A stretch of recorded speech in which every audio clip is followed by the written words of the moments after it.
Quick disclaimer before we get into today's show. Any views expressed by myself or any guests of the Loop podcast doesn't necessarily represent us. Thank you very much for listening, and let's begin. Welcome to the Loop podcast, not your typical theme park podcast. Please welcome your host, Jack Fletcher.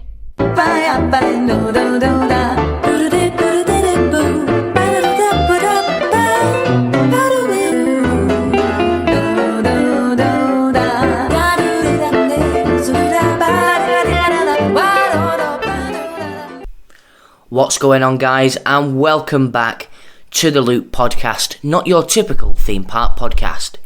Today I'm going to be launching a brand new podcast series which will be Battle of the Coasters, and to kickstart that series we're going to be doing two very iconic rides in terms of Mack, the German ride manufacturer, which will be Icon versus Helix. Two phenomenal Mack Mega coasters, one here at Blackpool Pleasure Beach in the United Kingdom and one over at Liseberg in Gothenburg, Sweden. So to kickstart this podcast, it's only going to be a short one, maybe 20 to 30 minutes or so, but I'm going to be chatting about the different strengths and my personal experiences that I've had with both of these coasters. To kickstart, I'm going to give us a bit of a background history of both rides and then kickstart into my review.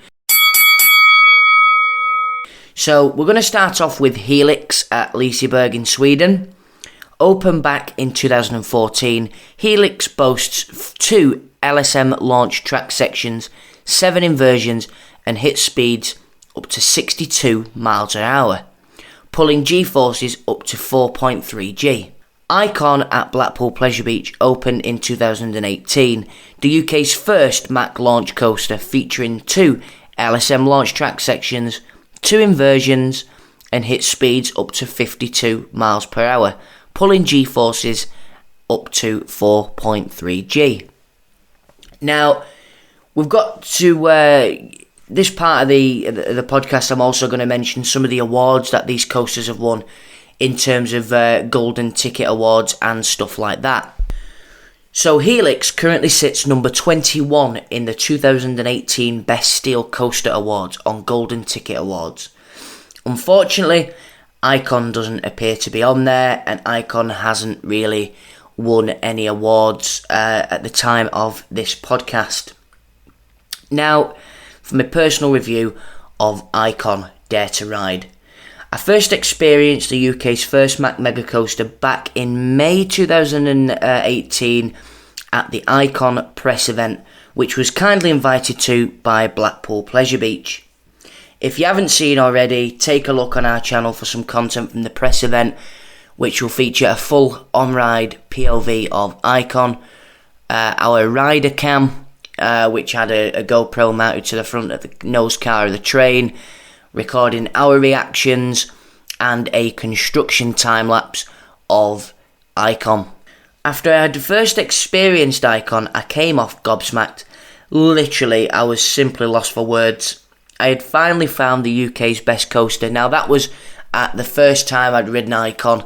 I came off it, and I said to the guy I was with, I said, that is the UK's best coaster, without a shadow of a doubt. And I was literally lost for words. For those who didn't know, Wicker Man at Alton Towers took the number 1 spot.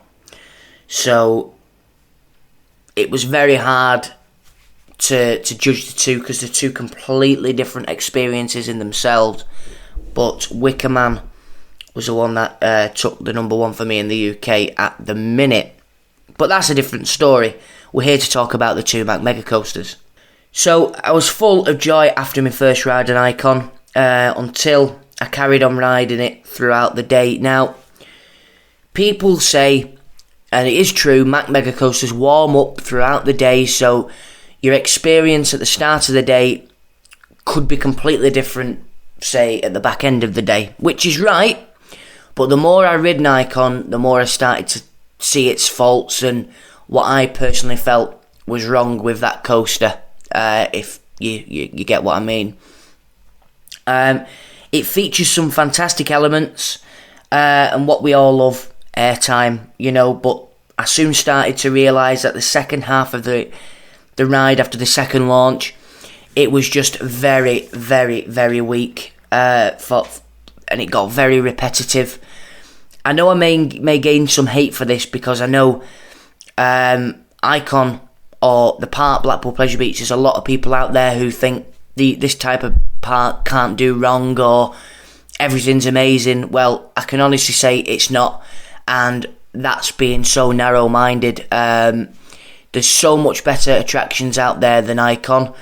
Icon certainly isn't the worst attraction that I've ever ridden. It's an absolutely fantastic ride, and I will always stand by it is the best ride at Blackpool Pleasure Beach. But unfortunately, I think the second half of the ride was what ruined it for me.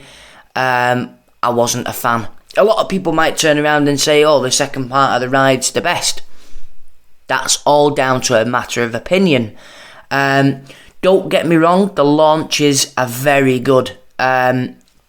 More so the second launch, which launches you into the Immelman.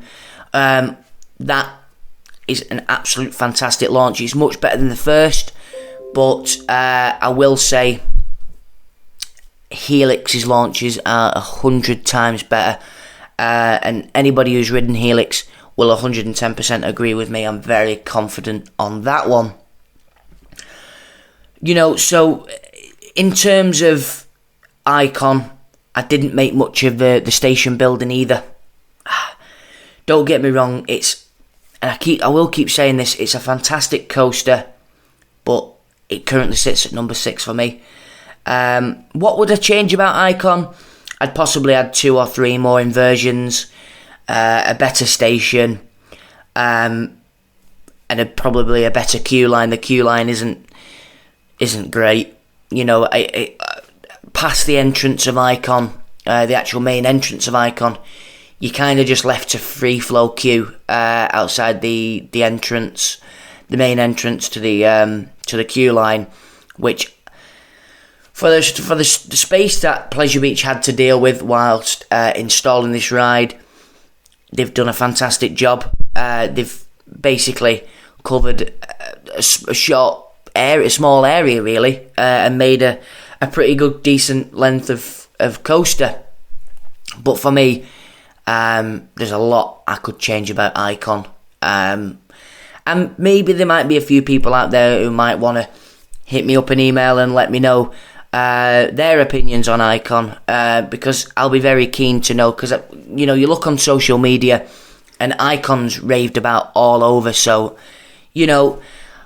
I'd like to hear other people's opinions on this, and especially if other people have ridden Helix as well, and how people compare the two. And if anybody says that they can't compare the two, they're lying, because they're both Mack Mega launch coasters, and you can compare the two. So I don't want anybody turning around to me saying I can't compare them, because I 110% can, and I will do. Because this is my podcast. I'm not joking, but... So, like I said, it currently sits at number 6 for me. And don't get me wrong, to summarise, Icon has probably thrilled thousands of hundreds of thousands of people, and I'm sure a lot of people would place it in their top 5, but not for me, unfortunately. So it's now time to talk about my number 1 coaster in the world, Helix at Liseberg in Sweden. So back in July 2018, I made my first ever trip to Liseberg, being the only one out of my friendship group not to have visited the park. Now, before I actually get into my review of Helix or my opinions on it, Liseberg for me was one of the most anticipated theme parks of last year that I wanted to box off and visit, because like I said, a lot of people in my friendship group had visited before me, and I was actually quite gutted that I couldn't ride Helix before Icon, because then maybe I could have then given a different perspective of a review. But it is what it is. I ridden Icon a couple of weeks prior to my visit, or I think it was over a month, and then I went to Liseberg and experienced Helix. So, like I said, pretty much on our flight from Stansted in London to Gothenburg, we were sat on the plane discussing the park. Also, one of my friends was showing me pictures of his last visit, and talking about Helix.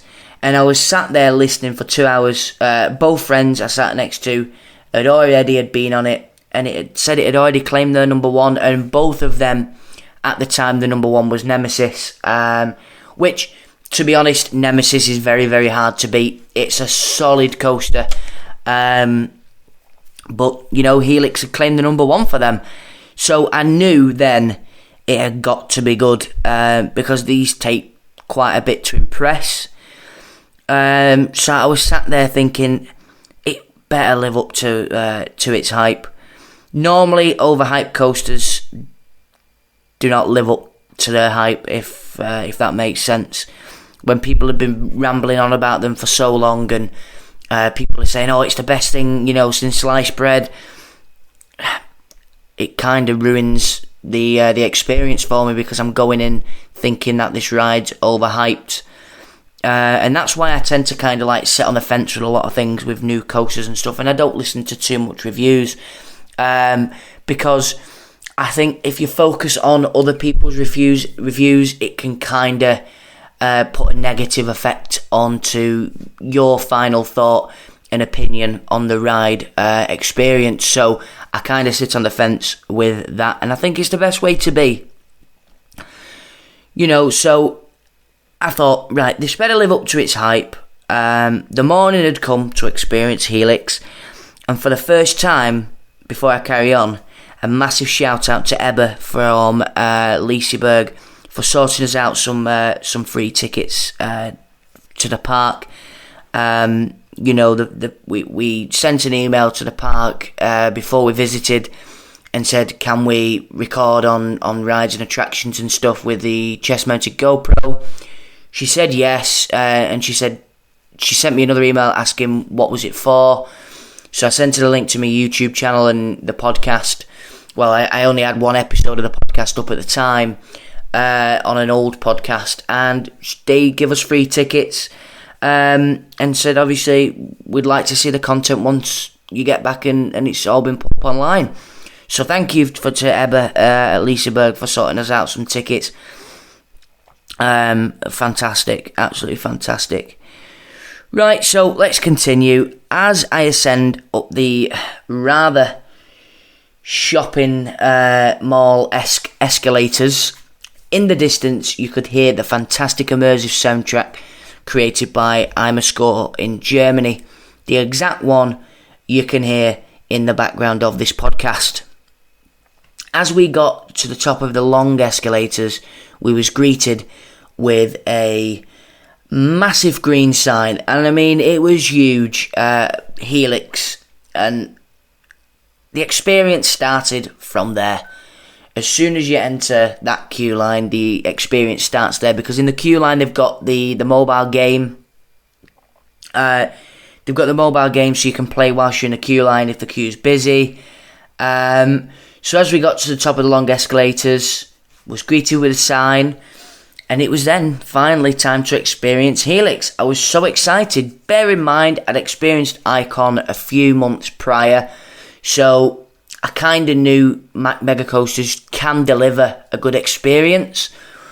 After I got off Helix, I had to sit down, basically. Once again, I was lost for words, and this is all that I can remember from back in my visit in 2018.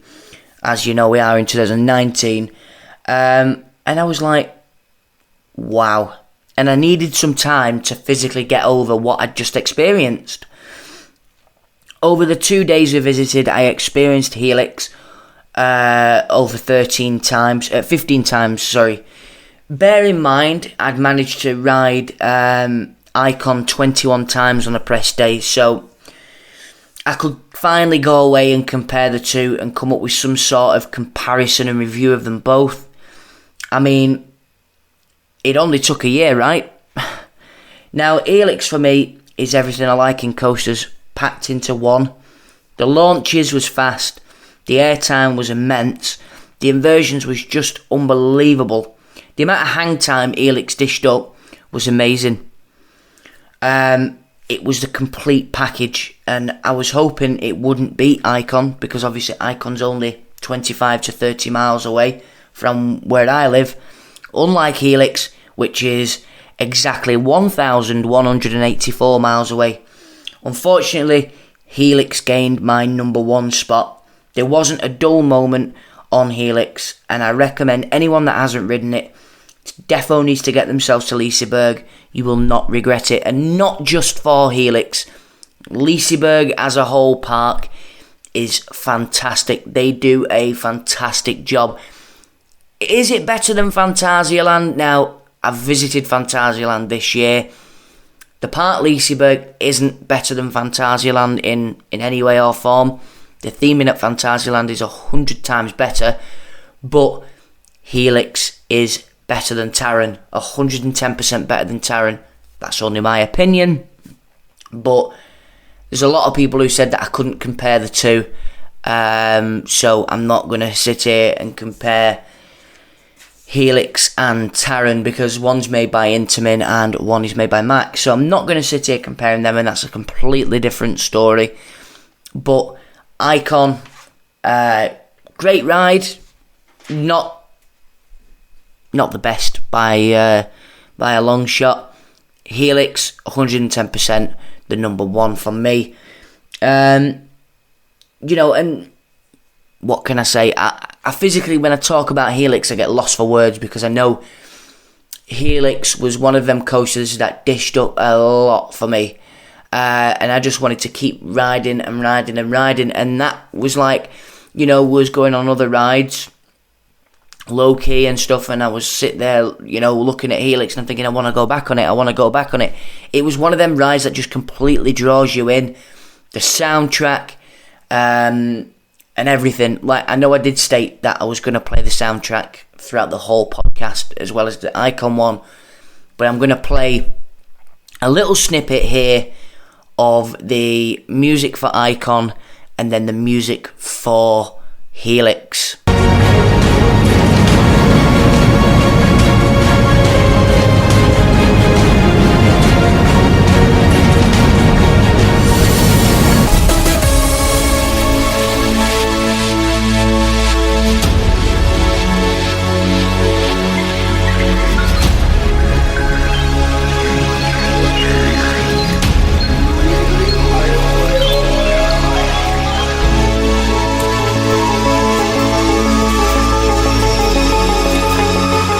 So there you go, you've got two completely different soundtracks. You've got Helix's soundtrack made by Imerscore in Germany, and then you've got the Icon theme song made by the notable stranger who produced the sounds for Icon and the new soundtrack for the big one at Blackpool Pleasure Beach.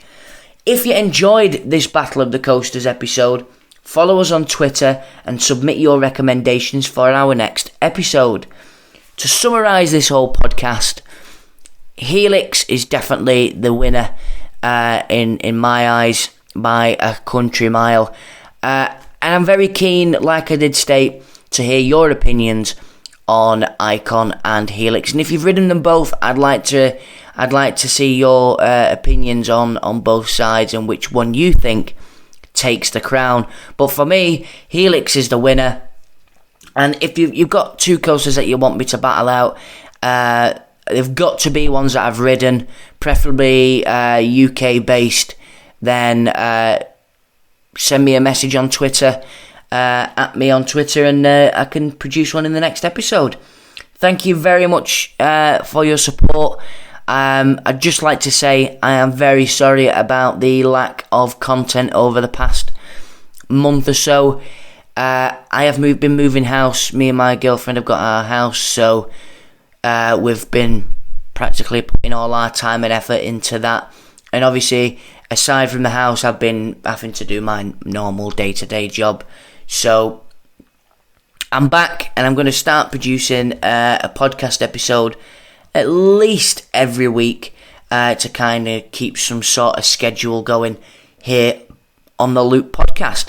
thank you very much for listening to this first episode of Battle of the Coasters, and I will see you in the next one. Thank you very much for your continued support. Like always, all the links will be in the description and show notes below. Enjoy the rest of your weekend, and I'll see you in the next one.